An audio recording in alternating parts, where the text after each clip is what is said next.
Thank you for that introduction.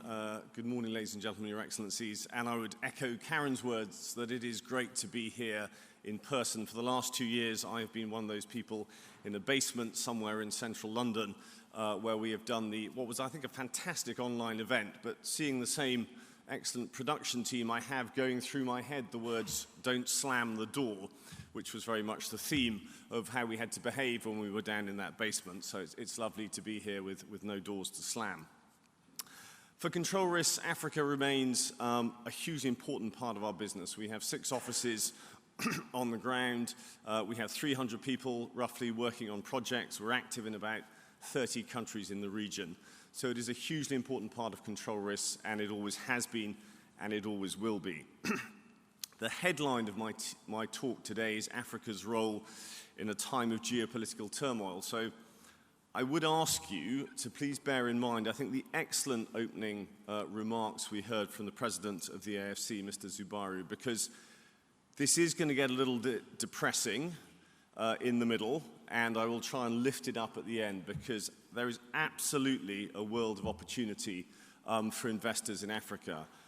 But it is hard to remember a time when there has been so much political and security turmoil and the outlook remains so difficult. And I'm talking about globally here, not just about Africa. And a lot of the things I will talk about are actually global issues and how they impact Africa. I remember when I was first asked to talk at this debate, and I mentioned that one of the key things that I'd observed in the last, I guess, 5, 6, 7 years in the work that I do has been that for many of our clients, political risk, security risk used to be something that happened sort of over there. It wasn't in their home markets, it was in international markets. And I think that has absolutely changed. Political risk is absolutely everywhere. And if you're living here in the United Kingdom, as I do today, we've just had a windfall tax imposed on energy companies. We have a border dispute going on. We have a potential change in Prime Minister. I'm sure the Minister is headed off to talk about that. We have areas of the country wanting to secede. We've had corruption allegations leveled at senior government figures. We have failing transport infrastructure.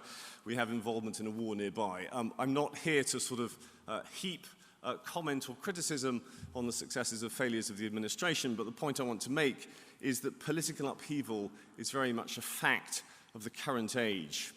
With regard to what's going on in Eastern Europe in the war in Ukraine, I think there is a proximity issue in Europe. It feels very close, and that's entirely understandable. And having traveled recently in Asia, in the Middle East, in the Americas, it does look a little bit different from there. And I think that is worth just bearing in mind when some of us based here in Europe sort of think about what's going on there.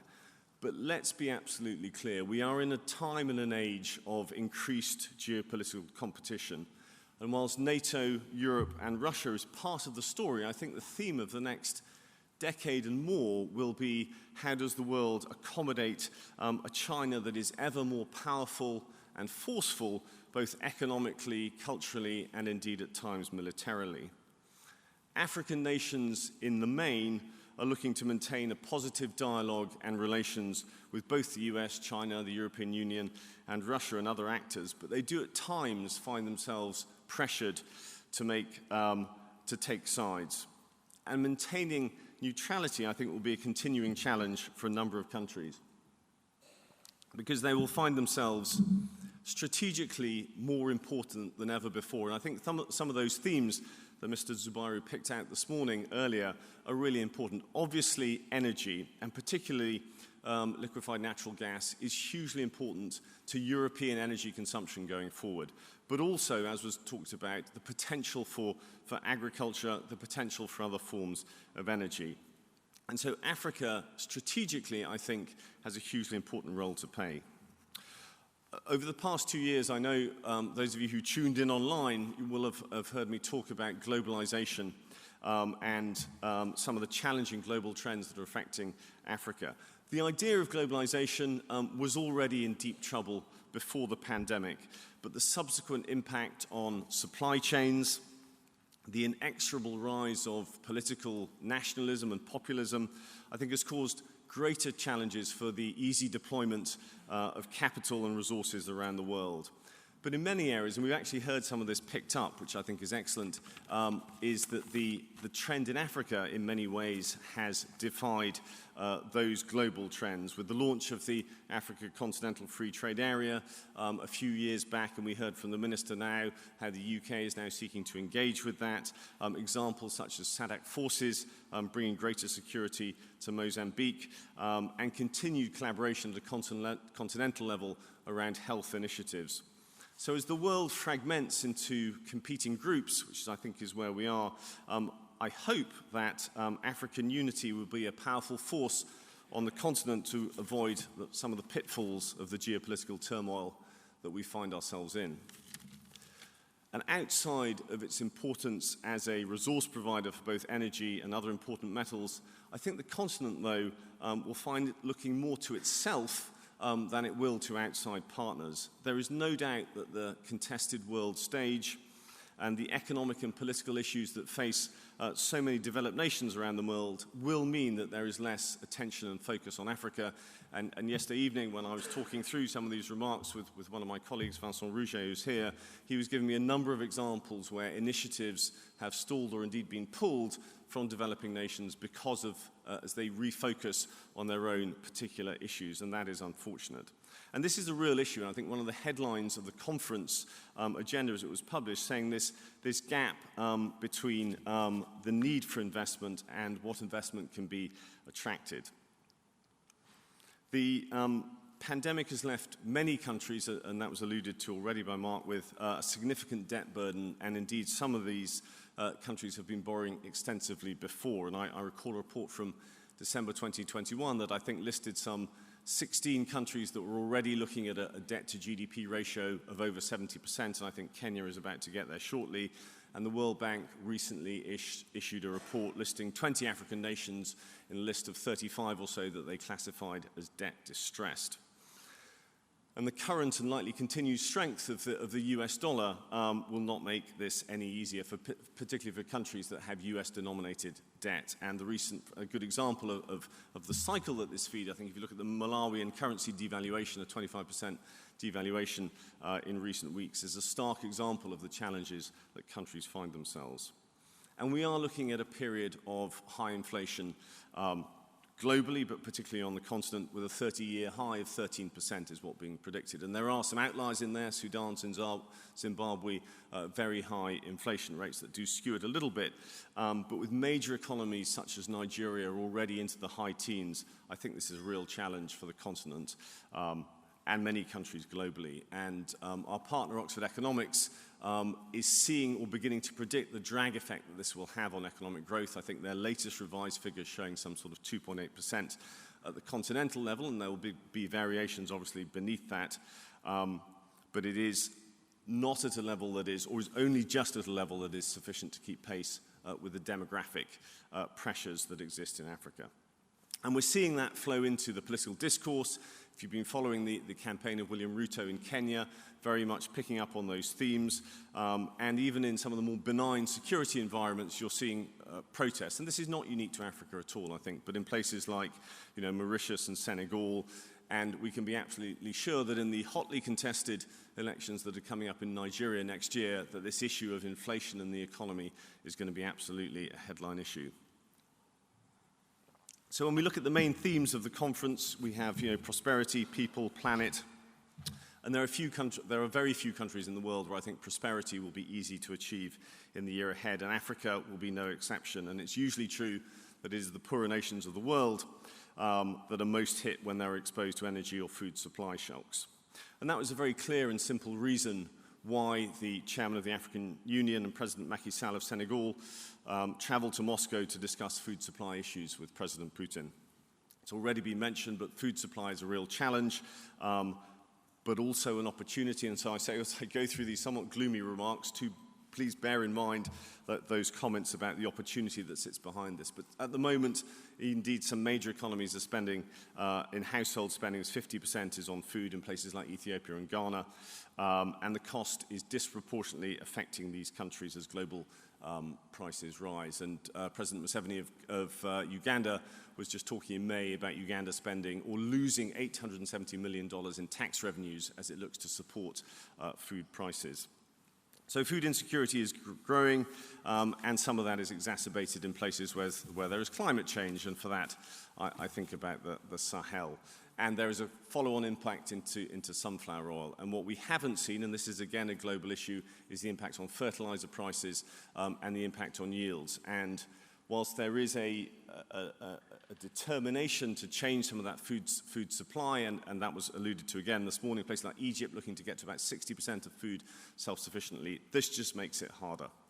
And that link between food and price challenges feeding into political insecurity is obvious and clear. As net oil importers, many African countries will be affected by the challenges of fuel price increases, and governments are already attempting to deal with this early. We saw in Liberia, I think just last week, an attempt to fix fuel prices at the pump. It's a very difficult thing to do. You typically end up leading to fuel shortages.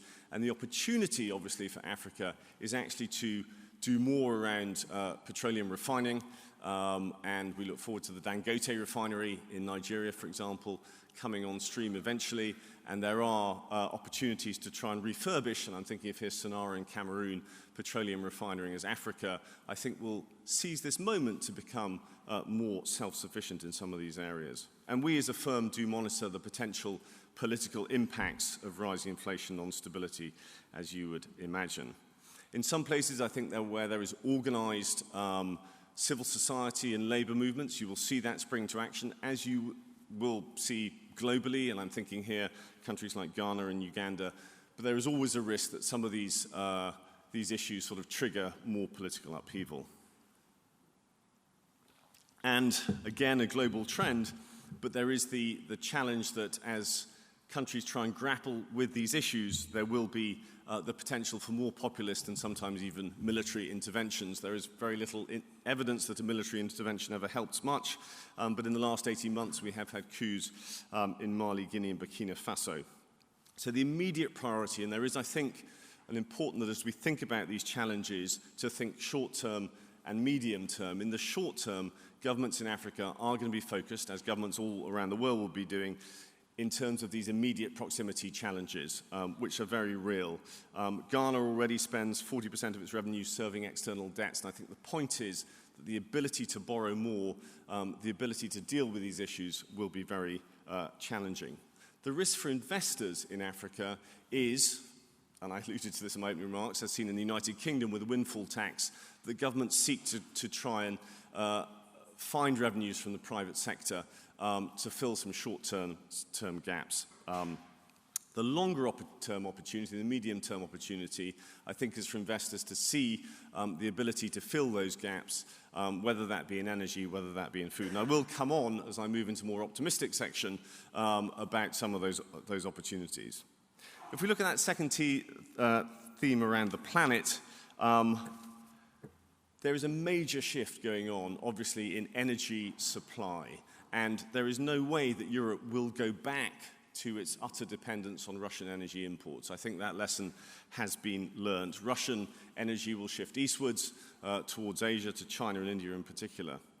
And that is an opportunity for Africa. It is not quite yet ready to take advantage of that. Fuel import costs are going up significantly across the continent. Ghana published figures showing that in January they were spending $250 million on fuel imports. That's gone up to $450 million in May. And on the supply side, and some of those were mentioned, they're very early stage, those opportunities. And unfortunately, where there could be a boom, sometimes that opportunity is being missed. And here I'm thinking of Nigeria, which in May hit a multi-decade low of 1.1 million barrels per day due to issues around theft, sabotage and challenges. But the opportunity is there, and in the medium term, a number of those projects that we've seen, and some were mentioned already, Senegal, Equatorial Guinea, Tanzania, Mozambique, Angola, will benefit from this shift towards LNG. And it's already been mentioned by a couple of speakers, but that broader opportunity into renewables, I think, is a fantastic place for investment. Of the projects that we're tracking, and that's about 320 gigawatts of new power planned to come on stream, 2/3 of those are in the renewable sector in Africa, and we're seeing huge investment excitement around that. And with the transmission and infrastructure network still subcapacity where they're in many places, I think opportunities around power storage and batteries in particular are also of interest. Hydrogen is another place where we have seen a lot of investment interest. I'm thinking particularly in Namibia and South Africa in terms of the work we've been working on. But there is a need for clearer regulatory framework, as in many places that is the case, as these new technologies come on stream. And the third area is what are possibly a misnomer, but called green minerals. So the minerals that are needed to power the revolution that will happen in terms of certainly the use of petroleum. And we're talking about here cobalt, nickel, lithium, and even copper. And I know the president of the AFC talked about some of these opportunities. And we're seeing some really interesting initiatives from African governments looking to harness this particular future. And here I'm thinking Democratic Republic of Congo and Zambia coming together to launch plans to capture a greater share of the electric battery value chain within Africa, and that's the important point, and establish a battery precursor facility. Regulation in this space is uneven and patchy, but there is a strong political will from many African governments to really take advantage of this. And when I talk at the start that many of the initiatives require an African response, I think that is very much the case.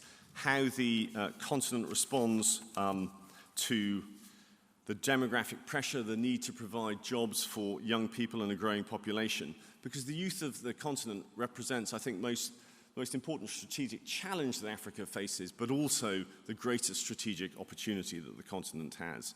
Most projections see the country's population trebling in the next 80 years or so, and there is a real need for Africa to industrialize, and the nearshoring that has happened as a consequence of the pandemic does present an opportunity for African countries. And we are seeing indications of that happening, and here I'm thinking of investment, and I talked about this a little bit last year in healthcare, so BioNTech's building of a vaccine manufacturing facility in Rwanda is a very good example. That investment, though, does speak to the importance of political stability and business-friendly regulation to attract investment. And I know very much from the work we do that a shift in emphasis under President Samia Suluhu Hassan as President of Tanzania has renewed real interest in many companies around investing in that country, companies who possibly struggled to find a way through the more complex environment created by her predecessor.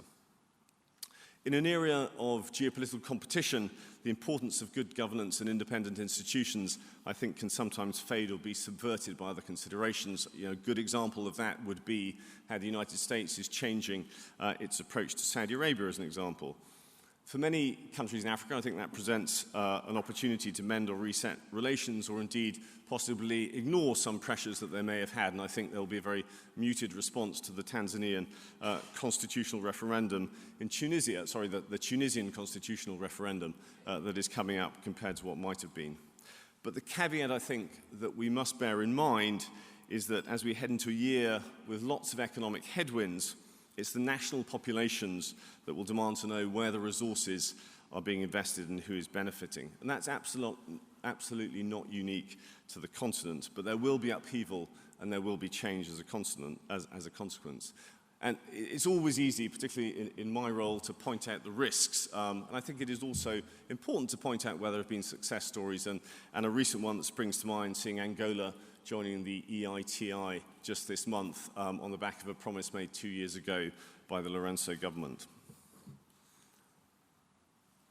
In previous years, I have also talked about some of the security challenges that face a number of countries, and it's very true that without security, it's very hard to drive economic development.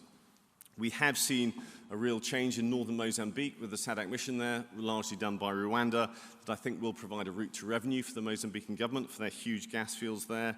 Somalia, Libya, Sudan, I think places where there are limited signs of progress, and the great potential that is Ethiopia. We can hope as peace talks start that Ethiopia can overcome some of those challenges. Because actually, if you look at the Ethiopian economy, it has grown more than many people would expect, and represents, I think, still a very exciting opportunity for many investors. In many ways, as I said at the start, many of the pressures facing Africa are not unique to Africa at all, and the outlook is certainly bumpy and difficult in the short term. But in the medium term, I am genuinely optimistic that the trends that this conference has been discussing over the past 3 years will start to bring real dividends, despite the lack of generational political change that we see in many countries. The private sector is absolutely stepping up to seize opportunities with technology, with fintech, with pharma springing to mind, and with renewables. It's hard to be optimistic about much at the moment, I have to admit, and as I've already mentioned, the world is often, the rest of the world, distracted or engaged closer to home, and sometimes misses the opportunity that the African continent presents. For Control Risk, our business on the continent continues to expand, both in terms of the people who join us and where we work. And I think what's been interesting for us, the makeup of what we do and the talent that we attract in Africa has changed. When I joined this firm 20 years ago, we were largely dealing with political and security challenges for energy clients. We now have software developers, we now have data engineers based in our offices on the continent working on client issues globally. African governments have an obligation to develop their human capital, that's absolutely clear, through education, but the private sector, I believe, also has a significant role to play. Last month, I was privileged to meet 4 new members of our Africa graduate scheme, and we continue to invest in talented, ambitious, and driven next generation of Africans. And despite the short-term challenges facing Africa, I think that dynamism, ingenuity, and resilience that we see on a daily basis with the work we're doing on the ground means that there is good reason, and there really is good reason, to look at a longer-term future that will be bright. So thank you very much.